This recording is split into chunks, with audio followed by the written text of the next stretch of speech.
I'm going to start with my emergency equipment, which is located behind my seat.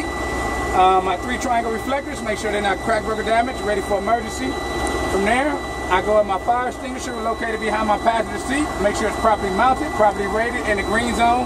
Pin is in place, no matter the color, I will change it every year. From there, I go to my glove compartment for spare electrical fuses.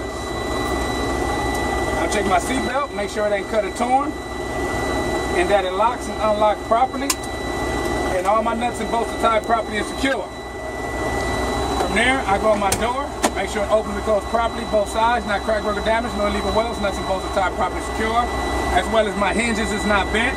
I check my weather strip around, make sure it ain't cut or torn to prevent any leaks.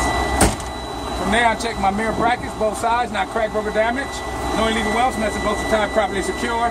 Check that my mirror is adjusted to my rear view, no illegal stickers, and the seal around it is not cut or torn to prevent vibrations. From there, I go on my air horn and my city horn. Make sure they're not cracked, broken, or damaged, working properly. I check my mirror adjuster switch on the door, not cracked, broken, or damaged, working properly. I check my windshield, make sure it's clear of view, not cracked, broken, or damaged, no illegal pits, and the weather stripping around is not cut or torn to prevent any leaks. I'll check my wiper and wiper blades, make sure they're not cracked, broken, or damaged, nuts and bolts are tied properly and secure.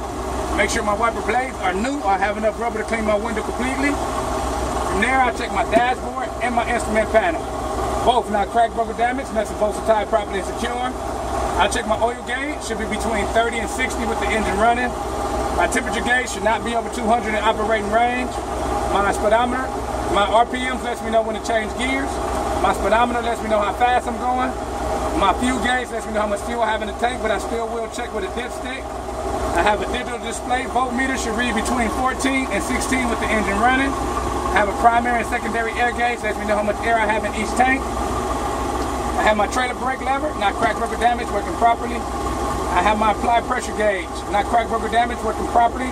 This gauge lets me know how much air has been applied to my service brake. From there, I got my cruise controls. I have my engine brakes, both not cracked, broken, or damaged, working properly. I have my windshield wipers, not cracked, broken, or damaged, working properly. I have my exterior lights, not cracked, broken, or damaged, working properly. I have my filter rejuvenator switch, not cracked, broken, or damaged, working properly. This switch is used to clean a particular filter that needs to be cleaned. I have my dome light, my traction control switch, both not cracked, broken, or damaged, working properly. I have my interaction differential switch, not cracked, broken, or damaged, working properly. I have my fifth wheel release, my trailer air supply, and my parking brake valves, not cracked, broken, or damaged, working properly. I have an AC panel consists of 4 speeds, hot, cold, and defrost. I have a bunk override switch. I have heater mirror and my panel light.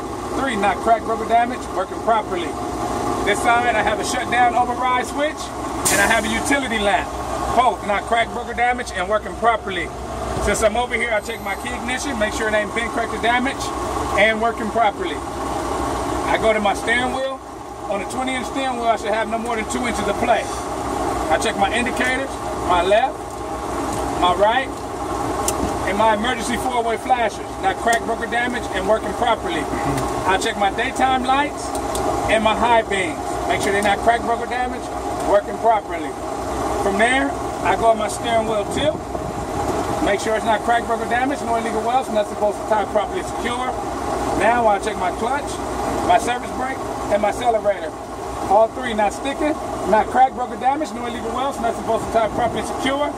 Make sure I have no more than 2 inches of play on my clutch, and I have no grease, no oil, no debris to prevent accidents on the floor. From there, last but not least, I'll check my gear shift. Make sure it ain't sticking, not cracked, broken, or damaged, no illegal welds, and that's supposed to tie properly and secure. Make sure my splitter goes up and down properly.